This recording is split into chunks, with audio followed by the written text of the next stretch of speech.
আবারও একটি খবর ছড়িয়ে পড়েছে কিংবা ছড়ানো হয়েছে। খবরটা সত্য কি মিথ্যা সেই ব্যাপারে আমাদের কাছে কোনো নিশ্চয়তা নেই, কিন্তু খবরটা ছড়িয়ে পড়েছে। ওই যে সামাজিক যোগাযোগ মাধ্যমে খবর যেভাবে ছড়িয়ে দেয়া হয়, সামাজিক যোগাযোগ মাধ্যমে তো অনেক কিছুই দাবি করা হয়, অনেক কথাই বলা হয়।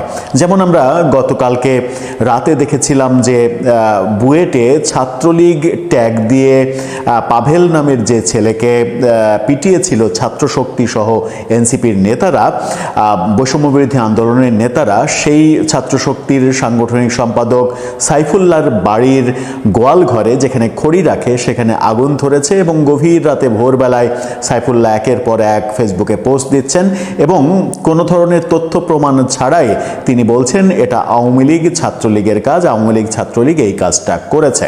কিন্তু এখন পর্যন্ত আমরা এই ব্যাপারে কোনো তথ্য প্রমাণ, কোনো ইনভেস্টিগেশন, কোনো কিছুই দেখিনি। তারপরে এনসিপি সহ তাদের বিভিন্ন সমর্থকরা ফেসবুকে এটা নিয়ে গরম করছে। আগুনটা ধরেছিল কোথায়? গোয়ালঘর কিংবা খড়ির ঘরে, যেখানে আমরা দেখেছি কিছু কাঠ পুড়েছে। মূল যে বাড়ি সেই বাড়িতে আগুন ধরানো হয়নি। এটা নিয়ে আবার আওয়ামী লীগের যারা অ্যাক্টিভিস্ট তারা নানা ধরনের কথা বলছে যে আওয়ামী লীগ কিংবা ছাত্রলীগ এতটাই বোকা যে আগুন যদি ধরাতো তাহলে মূল বাড়িতে না ধরিয়ে ওই খড়ির ঘরে আগুন ধরাবে, এই ব্যাপারটা কি ঘটতো? যাই হোক, এই কথাটা কেন বললাম? এই কারণেই বললাম যে সামাজিক যোগাযোগ মাধ্যমে যা ইচ্ছা তাই বলা যায়, যা ইচ্ছা তাই ন্যারেটিভ তৈরি করা যায়। এই ব্যাপারগুলো আমরা দেখছি। এবার শেখ হাসিনাকে কেন্দ্র করে একটি খবর ছড়িয়ে পড়েছে কিংবা ছড়িয়ে দেয়া হয়েছে। আমরা সেই খবরের একটু পিছু ধাওয়া করব যে খবরটা কতটা অথেন্টিক। খবরটা কি? খবরটা হচ্ছে শেখ হাসিনা ফিরছেন। কবে ফিরছেন? 26শে মার্চে ফিরছেন। ফিরেই তিনি প্রথমে টুঙ্গিপাড়া যাবেন, বঙ্গবন্ধুর মাজার জিয়ারত করবেন, তারপরে তিনি রাজনীতি শুরু করবেন। এই খবরটা সামাজিক যোগাযোগ মাধ্যমে ছড়িয়ে দেয়া হয়েছে। বিএনপি ক্ষমতায় আসার পরে আওয়ামী লীগের অ্যাক্টিভিস্টরা এটা ভাবতে শুরু করেছে যে এখন তাদের ফেরার পথটা একেবারে পরিষ্কার হয়ে গেছে, এখন তারা খুব দ্রুতই ফিরে আসবে। বাস্তবতা আদতে কি? শেখ হাসিনা 26শে মার্চে ফিরছেন, তিনি টুঙ্গিপাড়ায় যাবেন, স্মৃতিসৌধে, জাতীয় স্মৃতিসৌধে আগে না গিয়ে তিনি কেন টুঙ্গিপাড়া আগে যাবেন? এই ব্যাপারগুলো নিয়ে চলুন একটু আলোচনা করে দেখি। সাথে ভারত এবং বাংলাদেশের সরকারের কিছু খবর আছে, যে খবরগুলো তৈরি হচ্ছে, যে খবরগুলোকে কেন্দ্র করে এই খবরগুলো তৈরি হওয়ার, শেখ হাসিনার ফেরার খবরগুলো তৈরি হওয়ার প্রেক্ষাপট রচনা করা হচ্ছে কিনা কিংবা রচিত হচ্ছে কিনা সেগুলো একটু যাচাই করে দেখব সেটা কতটুকু বাস্তবসম্মত, নাকি আওয়ামী অ্যাক্টিভিস্টরা কান নিয়ে গেল চিলে এই তত্ত্বের পেছনে তারা ধাওয়া করে বেড়াচ্ছে। সেই আলোচনাই করব, থাকবেন। দর্শক, বলছিলাম শেখ হাসিনার ফেরাকে কেন্দ্র করে নানা ধরনের ফেসবুক পোস্ট, ফটো, কার্ড তৈরি করে সামাজিক যোগাযোগ মাধ্যম সয়লাভ হয়ে গেছে এবং সয়লাভ করা হয়েছে, ছড়িয়ে দেয়া হয়েছে। কিন্তু তার পেছনের কোনো অথেন্টিক সোর্স আমরা এখন পর্যন্ত খুঁজে পাচ্ছি না, পাইনি, এখন পর্যন্ত পাইনি। তাহলে এটা ছড়িয়ে দেয়া হলো কেন? এটা কি স্রেফ গুজব, নাকি এটার পেছনে কোনো বাস্তবতা রয়েছে?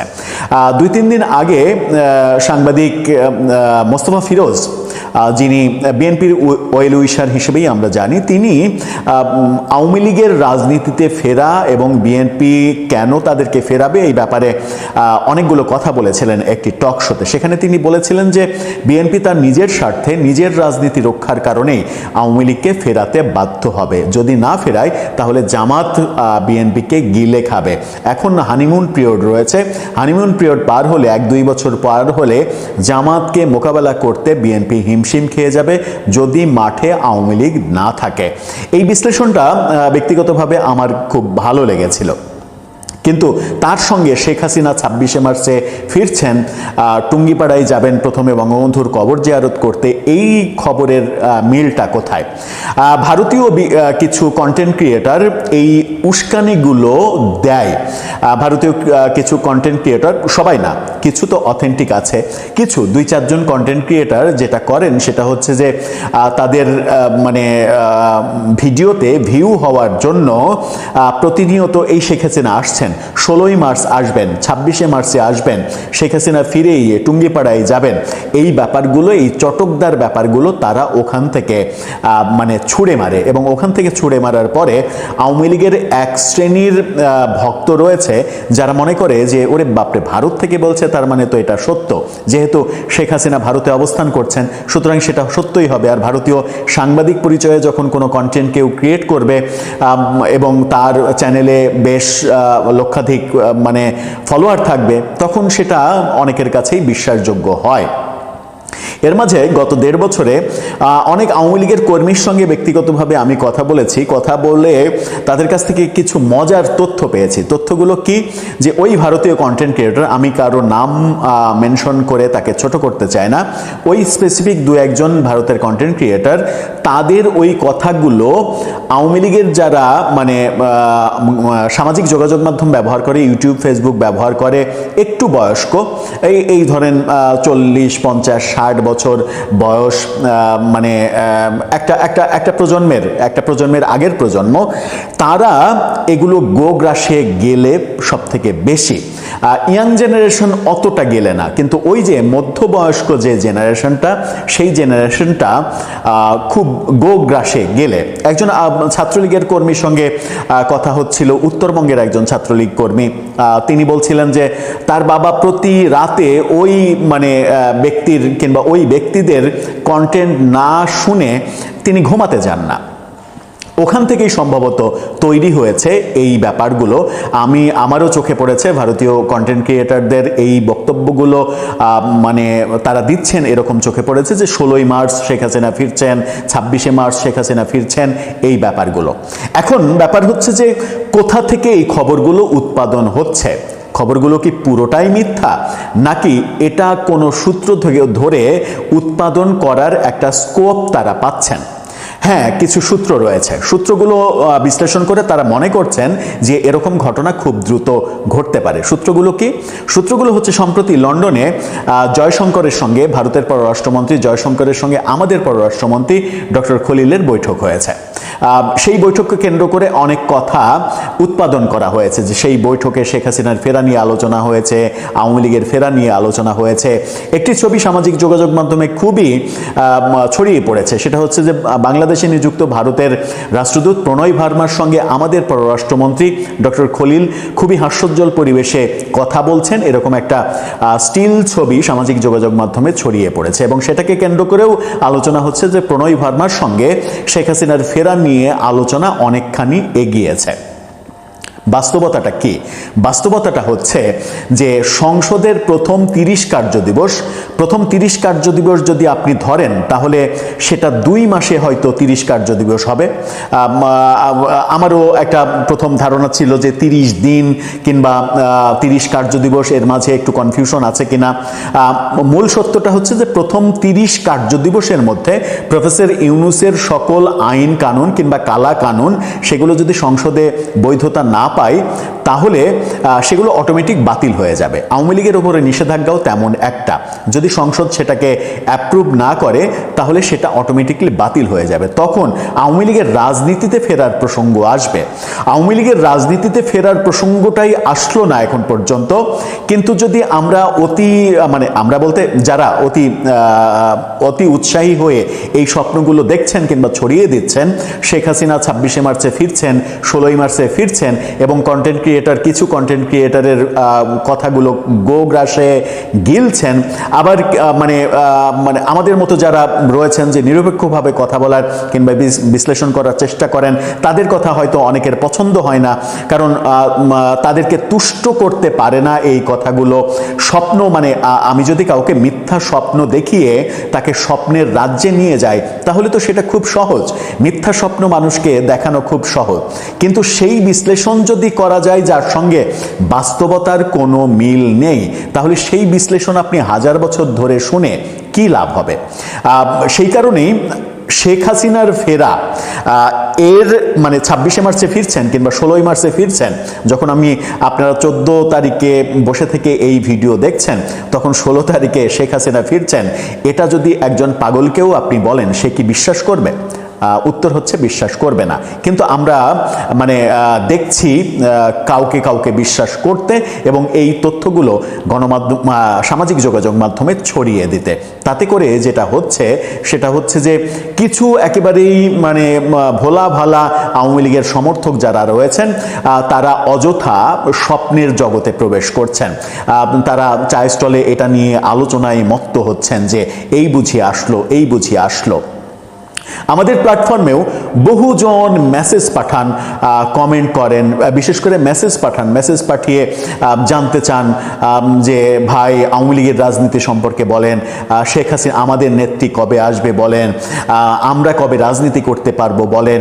এই যে আগ্রহগুলো, এই আগ্রহগুলো যখন মানুষের থাকে, এই আগ্রহী মানুষগুলোকে যদি মানে আমার মতো যারা ভিডিও ক্রিয়েট করে, কন্টেন্ট ক্রিয়েট করে কিংবা রাজনৈতিক বিশ্লেষণ করেন যারা, তারা যদি তাদেরকে মিথ্যা স্বপ্নের জগতে নিয়ে যান, তাহলে এই মানুষগুলোকে ধোঁকা দেয়া হয়। এই মানুষগুলোকে যারা ধোঁকা দেন এবং ধোঁকায় পড়ে এই মানুষগুলো যারা স্বপ্নের জগতে প্রবেশ করেন, তাদের দুই পক্ষেরই আসলে সমস্যা। কারণ একজন ধোঁকা দিচ্ছে, আপনি কোনো ধরনের যাচাই বাছাই না করে আপনি ধোঁকায় পড়ে যাচ্ছেন, সেটা তো আপনারও দোষ হওয়ার কথা। সুতরাং এই মুহূর্তে দাঁড়িয়ে অন্তত বলা যায় যে এই যে শেখ হাসিনা 26শে মার্চে ফিরছেন, 16ই মার্চে ফিরছেন, মার্চ মাসে ফিরছেন, টুঙ্গিপাড়ায় যাবেন প্রথমে বঙ্গবন্ধুর কবর জিয়ারত করতে, এই জাতীয় যত কিছু প্রচার করা হচ্ছে এর একটিরও কোনো ভিত্তি নেই। হ্যাঁ, আমাদের পররাষ্ট্রমন্ত্রী প্রণয় ভার্মার সঙ্গে মিটিং করছেন, এস জয়শঙ্করের সঙ্গে মিটিং করছেন, ভারতের সঙ্গে বাংলাদেশের সম্পর্কের উন্নতি ঘটছে, ভারত আমাদেরকে তেল দিচ্ছে, ভারতের প্রধানমন্ত্রী নরেন্দ্র মোদী আমাদের প্রধানমন্ত্রীকে মানে বিজয়ের জন্য বারবার শুভেচ্ছা জানাচ্ছেন, চিঠি পাঠাচ্ছেন, বেগম খালেদা জিয়ার জানাজায় জয়শঙ্কর ছুটে আসছেন 4 ঘন্টার জন্য বিশেষ বিমান নিয়ে। এগুলো তো ইঙ্গিত বহন করে, কিন্তু এগুলো ইঙ্গিত বহন করে যে জায়গায়, সেই জায়গা থেকে আপনারা অনেক যোজন যোজন দূরে অবস্থান করছেন। এগুলো ইঙ্গিত বহন করে মূলত প্রথমত বাংলাদেশ ভারতের যে সম্পর্কের অবনতি ঘটিয়েছিল প্রফেসর ইউনূস সরকার, সেই অবনতিটাকে উন্নতির দিকে নিয়ে যাওয়া। তাদের প্রথম মিশন হচ্ছে সম্পর্কটা উন্নত করা। এরপরে যেহেতু শেখ হাসিনার বন্ধু নরেন্দ্র মোদী, শেখ হাসিনার বন্ধু ভারত, এই ব্যাপারগুলোকে নিয়ে তারা সর্বোচ্চ যে কাজটা করতে পারেন সেটা হচ্ছে যে বাংলাদেশের সরকারকে অনুরোধ করতে পারেন কিংবা কৌশলে চাপ প্রয়োগ করতে পারেন যে আপনারা আওয়ামী লীগের রাজনীতি করার অনুমতি দেন। এটুকুই সম্ভব আপাতত। আমি এর আগে একটা ভিডিও বানিয়েছিলাম যে শেখ হাসিনা এবং আওয়ামী লীগের মিত্ররা, অর্থাৎ মিত্র বলতে ভারত তো প্রধান মিত্র, এর বাইরে যদি আমি ডোনাল্ড ট্রাম্পকেও মিত্র ভাবি, তাহলেও তারা আপাতত যেটা ভাবছে সেটা হচ্ছে যে শেখ হাসিনাকে বাদ দিয়েই আওয়ামী লীগের রাজনীতি যেন কন্টিনিউ করতে পারে বাংলাদেশে, সেই ব্যাপারে তারা ভাবছে। এরকম নানা খবর বিভিন্ন দিক থেকে আসছে এবং সেটাই মূলত অথেন্টিক খবর। সুতরাং যারা এখনই স্বপ্ন দেখছেন যে মৃত্যুদণ্ডের পরোয়ানা যার মাথায় রয়েছে তিনি দেশে ফিরে আসবেন আর বাংলাদেশ সরকার সেই ব্যাপারে হাত পা গুটিয়ে বসে থাকবে, আবার সেই সরকারটা যদি বিএনপি সরকার হয়, যে বিএনপি সরকার 17 বছর ক্ষমতার বাইরে ছিল এবং তাদের অভিযোগ আওয়ামী লীগের আমলে তারাই সব থেকে বেশি নিপীড়িত হয়েছে, তারাই বেশি শোষিত হয়েছে, অত্যাচারিত হয়েছে, তারা এত দ্রুত ওই সকল বিষয়গুলো ভুলে গিয়ে আওয়ামী লীগ কিংবা আওয়ামী লীগের নেত্রীকে সাদরে বরণ করবে, এই স্বপ্ন যদি কেউ দেখে থাকেন তাহলে এটা অতিরিক্ত স্বপ্ন হবে। হ্যাঁ, বিএনপি একটা নতুন কালচার তৈরি করতে পারে যদি তারা মনে করে, সেটা হচ্ছে হানাহানির রাজনীতি আর নয়, প্রতিহিংসার রাজনীতি আর নয়, আমরা সবাই মিলে একসঙ্গে রাজনীতি করব। যদি বিএনপি এই উদাহরণটা তৈরি করে তাহলে পরবর্তীতে আওয়ামী লীগ যদি কখনো ফিরে আসে, তাহলে যেটা হবে সেটা হচ্ছে যে আওয়ামী লীগ ফিরে আসলেও বিএনপির ওপরে টর্চারের ব্যাপারটা আর আওয়ামী লীগ করতে পারবে না। কিংবা ক্ষমতার পালাবদলে এই যে এরকম এবার যেমন 24-এর ক্ষমতার পালাবদলে আওয়ামী লীগ নাম যেখানে ছিল সেখানেই ম্যাসাকার হয়েছে, ওই আবার আরেকটা পালা বদলে বিএনপির নাম যেখানে থাকবে সেই ম্যাসাকারটা আর হবে না। দেশে একটা ভারসাম্যপূর্ণ পরিবেশ রাজনীতির মাঠে তৈরি হবে, যেটা বিএনপির তৈরি করা কিংবা এই উদাহরণ তৈরি করাটা উচিত। আমরাও প্রত্যাশা করি যে বিএনপি একটা ইনক্লুসিভ পরিবেশ তৈরি করবে, যেন রাজনীতির নামে হানাহানিটা ওই 2024-এর 5 আগস্ট যেটা শুরু হয়ে প্রফেসর ইউনূসের 1.5 বছর ব্যাপী চলেছে, এরপরে আর কখনো হবে না। আমাদের প্রত্যাশা শুধু সেটাই থাকতে পারবে। কিন্তু এই সামাজিক যোগাযোগ মাধ্যমে আপনারা যারা অতি উৎসাহী হয়ে এগুলো ছড়িয়ে দিচ্ছেন কিংবা বিশ্বাস করছেন, নানা ধরনের স্বপ্নের মতো ডায়লগ শুনে যারা প্রভাবিত হচ্ছেন, তাদের জন্য খারাপ খবর হচ্ছে এই ধরনের কোনো বাস্তবতা এখন নেই, আপাতত নেই। সুদূর মানে অদূর ভবিষ্যতে মানে অন্তত বিএনপির শাসনামলে শেখ হাসিনার ফেরা সম্ভব আদৌ হবে কিনা, কিংবা সেই ফেরার মতো বাস্তবতা আদৌ তৈরি হবে কিনা।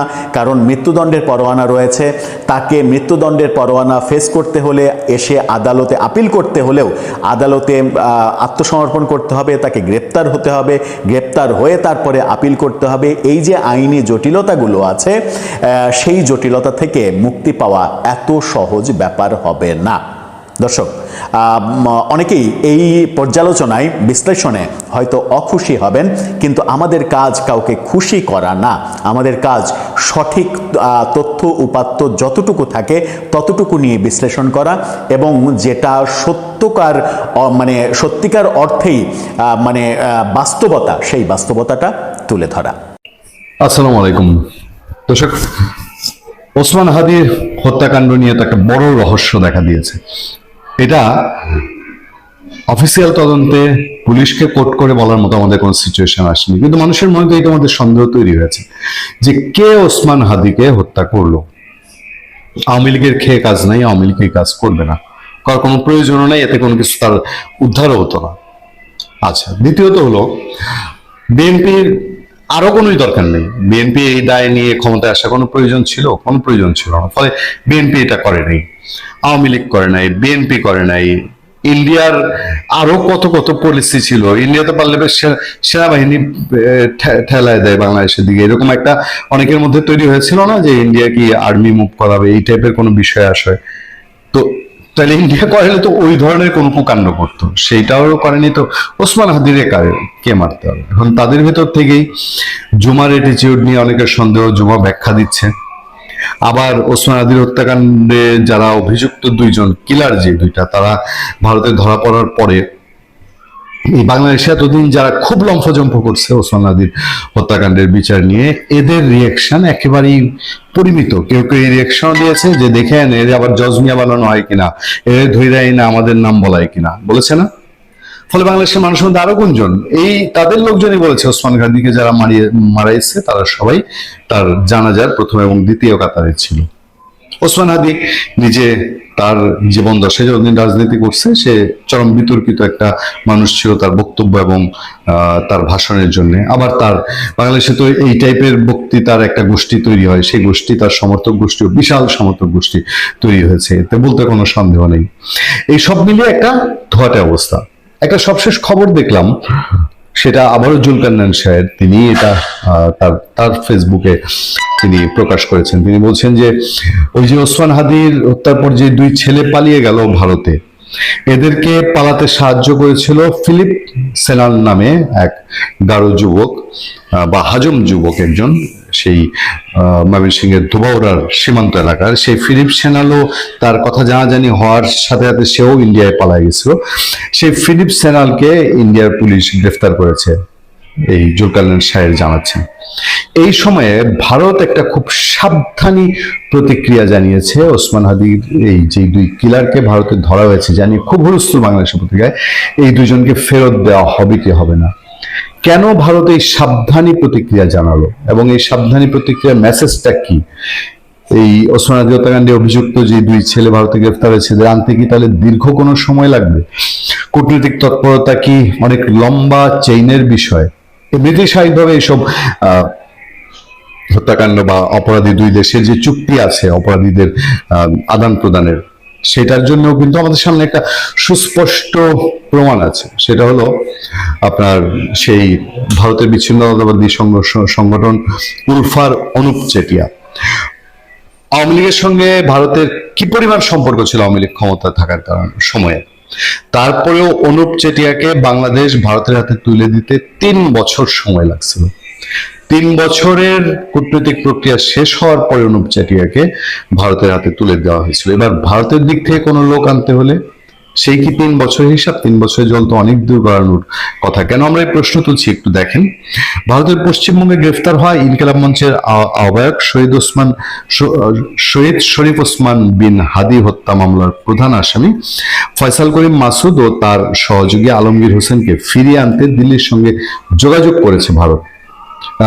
দিল্লির সঙ্গে যোগাযোগ করেছে ঢাকা যোগাযোগ করেছে, এটা ভারত স্বীকার করছে। বৃহস্পতিবার এই বিষয়ে ভারতের পররাষ্ট্র মন্ত্রণালয়ের সাপ্তাহিক ব্রিফিং এ ভারতের নিজের অবস্থানের কথা জানিয়েছে। ভারত শহীদ শরীফ ওসমান হাদির হত্যাকারী সন্দেহে 2 ব্যক্তিকে আটক করেছে ভারতের পশ্চিমবঙ্গ পুলিশ। ফয়সাল এবং আলমগীর নামে 2 অভিযুক্তকে পশ্চিমবঙ্গের আদালত 14 দিনের রিমান্ডে পাঠিয়েছে।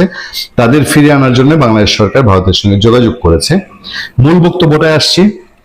ব্রিফিং এ এক সাংবাদিক জানতে চান, হাদির হত্যাকারীদের বাংলাদেশের কাছে ফিরিয়ে দেওয়া বা কনসুলার অ্যাক্সেসের বিষয়ে ভারতের অবস্থান কি? কনসুলার অ্যাক্সেস মানে বাংলাদেশের হাই কমিশনার ভারতে, তিনি এদের সঙ্গে দেখা করতে চান, এদের সঙ্গে কথা বলতে চান।